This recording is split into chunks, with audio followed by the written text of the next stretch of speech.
Welcome to the podcast of Torres Consulting. Here you will find information about the hospitality industry. News, opinion, debate, interviews, and anything related to hotels and the industry. My name is Pablo Torres, and you can follow me on my website www.torresconsulting.co.uk, on Twitter, on YouTube, and on LinkedIn. Pablo Torres. Hello and welcome to the Torres Consulting Podcast, episode 29. Today we have with us Kylie, which is a trainer, facilitator, and founder of the Heartbeat podcast. Kylie, how are you? Hi, Pablo. I'm good. Thanks for having me here today. My pleasure. Thank you for giving us some of your time. Kylie is based in Singapore, where she's from, and she's been working for many years, especially on training, developing young professionals into the hospitality industry. But she started as a concierge, so I'd like to review with you your career from the beginning down to your last role, and then focus, and that will be the core of this conversation, hopefully, on how you manage to train and help young talents to come into the hospitality industry, the usual expectations they might have, challenges, and how you solve them. Okay. Yep. So we were saying you started as a concierge in Australia. Okay, how did you end up there? Actually, Pablo, I started as a concierge in Australia because I was studying there, and a teacher of mine actually had a contact in one of the hotels. Mm. And usually the hotels don't hire students, but she basically thought that, hey, I think you can do the job, so she recommended me for the role. And it's actually I did not start as a concierge, and I'm gonna make your jaw drop a little bit more. I started as a bellhop. Oh, all right. So basically in Australia, because there's no gender discrimination on the kind of jobs you take. So I did everything, like from the carrying of bags, and really like taking care of huge buses full of bags from tourists or like sports stars and stuff like that. I've done it all. And then I moved on as a concierge. So also a little bit rare, I guess, in most parts of the world to have female concierge, but then in Australia it really didn't matter. So yes, I actually had the honor of being a concierge as one of my first roles in hospitality. And then from there to move into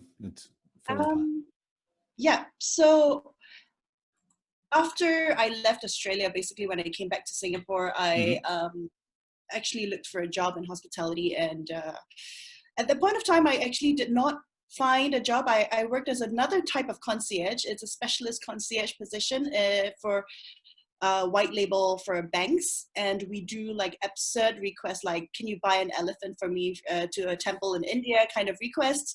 So that was really exciting. But then one of my customers on the phone, she said, hey, I know the general manager of the Shangri-La Hotel in Singapore. You sound like a perfect fit for this hotel. Would you like me to recommend you? And there I got myself landed into a management trainee position in Shangri-La Hotel Singapore. And then, it's quite interesting. So opportunities keeps popping up my way, and I became a duty manager from there. Somewhere in between, I even had an opportunity to open the spas, reopen the spa as an acting director for the interim period, and then eventually I became a trainer. I became a trainer because nobody liked to do training, and I loved doing training for some reason. And that's where it starts. My passion actually grew for training, and I became a trainer. And that's been your specialty ever since, right? Yeah. Training and development of people. So I guess when you started doing that role, you onboarded and helped train new talent into the hotel, iconic Hotel Shangri-La in Singapore. So from that point of view, what are the most common profiles that you find, or most common fears, let's say, from people who are starting from scratch, very young people? How do they behave, or what kind of patterns do you find? Interesting, because we hire all sorts of people that they're not necessarily young. But if I were to start from the young ones, the younger ones, the ones who are really fresh, maybe straight out of school, because of the generation we are at, they're very tech savvy, but they are not people savvy. So one of the biggest fears they have is, I do not know how to talk to people. I don't know what to say. I'm not interested with what is going on, you know? And I think for me, that kind of boggles me because I am naturally a conversationalist. Yes, I had to build it up eventually as I grow older, but then I never really had a problem with talking to people.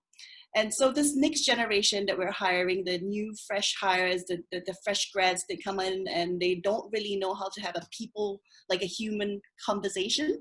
It's quite interesting. So from there, trying to harness that energy to help them to speak to people, to say the right things, to sound professional yet friendly at the same time, that is probably one of the biggest challenge to start with when we have new people coming into this industry right now.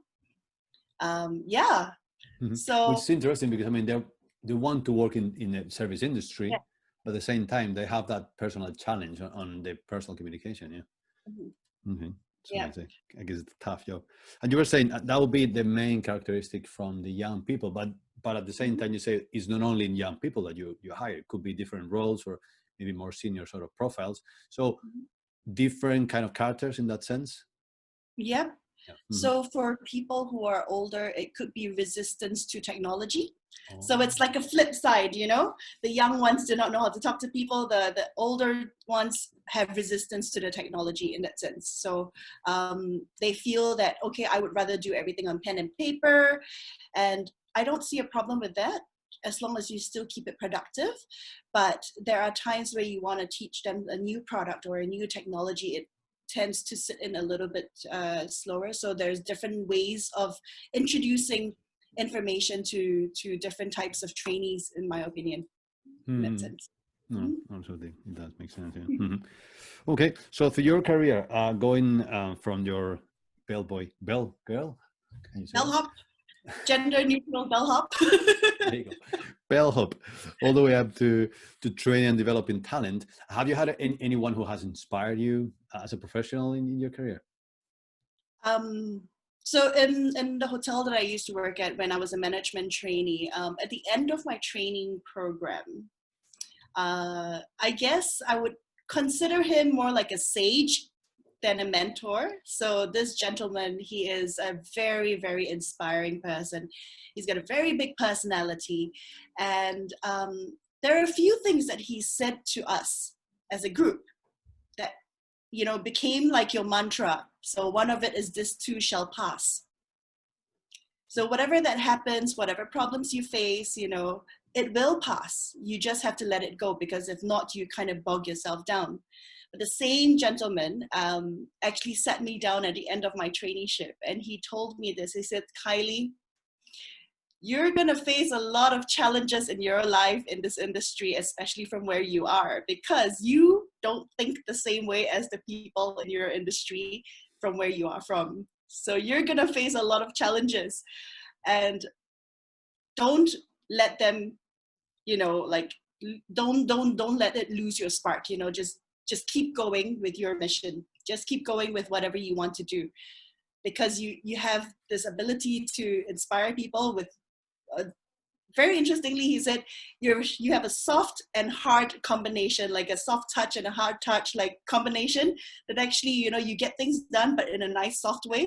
So it's something that actually kept me going. And sometimes when I feel like things are not going my way, I think back to this sage of mine, and I think, like, you know, this too shall pass, and I have the ability to change people with my special talent. So that was something that really inspired me as well, and still keeps me motivated till today. Yeah.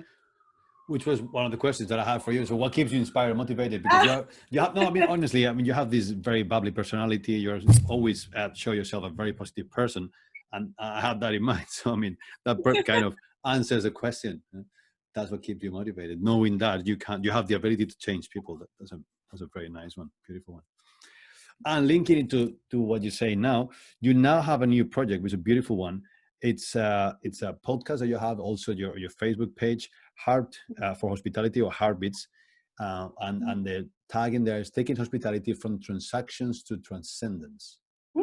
So, Yep. what does it mean? Okay, so the heart of hospitality is something I started actually less than a month ago, Uh-huh. and it is something that it's a baby project. It's a product of my experiences that I've had so far. Mm-hmm. So throughout the years of training people, I find that hospitality has become a very transactional industry, and the environment has become very transactional. And what do I mean by that is basically this industry is becoming like given just that the customer comes, they want something, you give them the keys to their rooms, and that's it, voila. There's no experience in it. Transcendence, actually, in short, means that you are actually doing something outside of your own good. So you're actually doing something for another person or for another cause that's not necessarily benefiting yourself directly. And to me, I think this is actually the core of hospitality in its very essence. When we provide a service, we do want to provide a memorable experience for somebody else. It may not make us happy. It's not our birthday that we're making a memorable experience, but we're actually creating the experience for somebody else. And that to me is transcendence as well. So what I mean by taking hospitality from transactions, which is like, come here, check in for your birthday, I'll give you your keys, go to your room, enjoy your birthday by yourself. But instead, I am going to make your birthday memorable because I want to. So that is my vision at the end of the day. It's a very big concept vision. But then to do that, I think this industry may need to change their mindset a little bit. It's not just about doing everything the fastest speed possible, but there is a human element in it, which is also then the core of our business. So to share the stories using my podcast of people who are really passionate in this industry, I've had about 7 episodes now that I've released, and I have more upcoming. So every week I release a few videos of people that I've interviewed, and these are very passionate people in the industry. They work themselves from the bottom up. They have all these very good stories to share. They share with you, their passions, their perseverance on days where they're like really down and low. How do they pick themselves up, and what do they want to see change in this industry as well? So I built a page so that we can all network. And eventually, as individuals without the identity of your establishments, that we can come together and solve problems together, share our ideas together, and actually build a community out of it. So this is the goal of my page. And this is what I'm working on since last month. Oh, it's brilliant. Yeah. I mean, I've seen some of the episodes of the interviews that you do, and it's true. And touching base with people from all different venues, outlets, and part of the industry, and how they share the personal perception of what its service is for them, and how passionate they are. And that's something that I'm finding with this series of interviews that I'm doing myself. That most people I'm talking with, they also share that passion, and that's helped them develop and grow, because they really genuinely enjoy what they do. Which is brilliant. Now, challenging times now for our industry. COVID. We are recording this in early July, so the pandemic everywhere. What is your personal, and obviously it's just a personal point of view on the world post-pandemic or post-pandemic pre-vaccine, however you want to call it? Post-pandemic pre-vaccine. Okay, so this is my view. I feel that for our industry very specifically, this is a time of standstill because we have no business. We have no opportunities of business, actually. People are not going out because they're not allowed to go out. And there's 2 sides of the story, right? So when the business opens, what do we want to give? So do we want to go back to becoming a transactional business? Or do we want to develop into something else that is, because you know that you have not had business for a while. Are you going to change your perception? Are you going to actually become like a new business mindset and say like, this is the time where we actually do want to provide better service or better products. So this is a good time for a business to redevelop themselves. But on the side where we have our customers coming back in, their expectations are now even higher because they haven't had the opportunity to experience this for a long time. So for me, I feel that a business should also think on the other side, what kind of experiences do the customers want to have now? And experiential travel or tourism has been something that is trending for the last few years, but I don't feel that it's taken off very well. And this is the best time. It's like a reset button that we have, and this is the time to change. This is the time to grow and to maybe rethink your customer journey, etc. So yeah, back to creating memorable experiences again. This is what I think it's going to change in our industry, and hopefully, it'll take off really well this time. Hopefully. I mean, that links to someone with that I had a conversation the other day. It's also available on the podcast. Alicia Fajardo, she's set up a manifesto. It's called Tourism Reset, actually. And it's also linking to developing local communities and making sure that once we are back on track in the industry, that we don't restart where we left it, but there is some sort of change, so that kind of reset. Also in thinking about sustainability, and the resources used, and the challenge that there is in many places with over tourism. They try to rethink it before we go back to, so that the new normal is not really exactly what it used to be before, that there is some sort of change. True. No, that's a very good point. Heart of Hospitality, Heartbeats. That's the name of the podcast. I'll put a link on the conversation. Good. So closing here, a question I ask everyone. You've dealt with lots of people studying in the industry. You saw how they arrived into the industry and how they felt.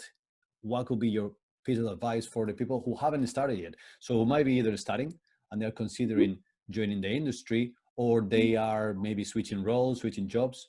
So any tip for them? Okay. So I believe this is one of my very strong opinions about this industry. And this industry is an industry of service. But the word service comes with a little bit of a negative tone if you think of it as service for subservient service, like a servitude, right? Unfortunately, this is not true, even though the word sounds like it. We're professionals, guys. We're professionals, okay? So be proud of what you do. If you choose to join us in this industry, you have to value your career, you have to value your job, and you have to value what you bring to the people, because you are the expert of this industry. And you have to place yourself on a platform and not feel intimidated or not feel afraid, because you are giving a service, just like a doctor and just like a lawyer. You have expertise as well. So coming into this industry, it's not an easy industry at all. There's a lot of perseverance that we have to go through. There are a lot of tough times, but always remember that you are a professional and you are the expert of the industry. So this is a mindset that you have to keep if you want to join us. If you're happy to talk to people, or if you're happy to learn how to talk to people and you want to be there to make memorable experiences, this is really, really a great industry, because the intrinsic happiness that you get, you cannot find it anywhere else unless you actually give it away to help somebody. So I would really, really recommend this for anybody who is interested, even just to try, but then you have to put in the right mindset before you step in. Yep. So we are professionals in this industry. Please don't think that you are a servant to anybody. You are an expert. Nice one. Expert service. Good. So notes I've taken on our conversation. Bellhop, a word that I've learned. Do shall pass. So everything will pass and you will overcome it. Your ability to change people. That was a very, very nice, inspiring ability that you have. Yeah. Transaction should be the past. Exactly. It needs to be transcendent. Doing something for someone. So going from the personal touch. I really like as well that you're saying that we are currently in standstill. So how we should rethink how we go back to business. Always creating memorable experiences in there. The importance of harnessing the talent from people. Yeah. And last one, this last topic you mentioned now about it is a service, not servitude. So make sure you're proud of it and show off the fact that you're experts in the industry. Perfect. Nice touch. Any last thought from your side, Kylie? Last thoughts, I really do hope to see this industry go into a really positive direction. I hope the people that come into this industry are going to be positive. The people that are going to come in is going to be the next level of management as well. So you will be the ones who is going to bring the changes for the future. And I am very optimistic about this. I'm sure Pablo is very optimistic about this as well. That's why we're doing this together. And, bring back the real heart of hospitality, because this is a very beautiful and dynamic industry. And we really welcome everybody with open arms, whether or not you're working with us or you're a guest with us. Perfect. Nice, positive message. Brilliant. Well, thank you very much for your time, Kylie. Okay. My pleasure. We'll be in touch. Cheers. Yes, in touch. Bye. Bye. Bye.